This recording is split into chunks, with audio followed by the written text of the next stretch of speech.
Why do so many of us enjoy lesson observations at the start but dread it many years later? To become a Singapore teacher, we need to go through a 10-week teaching practical. Over these 10 weeks, our mentor will observe our lessons and guide us. I always feel that I grew the most during this period. In just 10 weeks, I went from not being able to engage my students to seeing my students enjoy my lessons. I enjoy seeing more engaged students.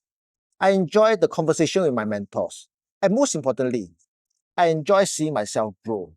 But a few years later, lesson observation was no longer enjoyable. Before the lesson, I would get very stressed. And after the lesson, I would get demoralized by all the feedback. When I became a senior teacher, lesson observations was one of my main jobs. But that was also my biggest challenge. Because nobody liked lesson observations. As such, I asked myself, why do so many of us enjoy lesson observations at the start, but dread it many years later? Then I realized one key difference. As a beginner, our mentors knew that we should not try so many things at one time. So they will suggest simple steps that we can easily practice. For example, make the students sit in straight rows or speak in a firm tone. It's all about one simple, actionable step.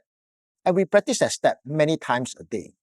But many years later, we're expected to be very good at all the fundamentals. And we are supposed to be able to apply more advanced pedagogical approaches. So what's wrong with that? Just as with all learning, we can only enjoy the process if it's in small incremental steps.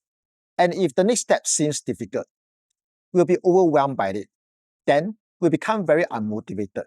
For example, I used to tell teachers to try think, pair, share in their lessons because it worked really well for me. To me, it sounded very simple. But to many teachers, it's a very big step. They will have many questions in their mind, such as how to motivate the students to discuss, how to make the quiet ones talk, and what to do if they come up with all the wrong answers. All these questions can easily overwhelm the teachers. And that think, pair, share is not just one suggestion, but one of the many suggestions that I will give. As an observer, I tend to think that teachers can easily accept all my suggestions. But if I put myself in their shoes, I will be overwhelmed by them. Lesson observation is a form of collaborative learning. And collaborative learning is a very good way to learn. But if this supposedly good way of learning is so stressful, how can we learn? Now, I see professional learning as practicing a skill. And just like any other skill, we keep it simple and we do it many times a day. I no longer see lesson observation as checking off a checklist, but helping the teachers improve by just 1%.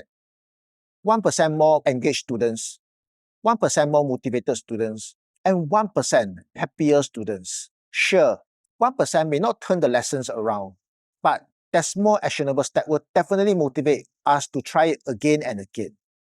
And because we practice, our skills will definitely improve.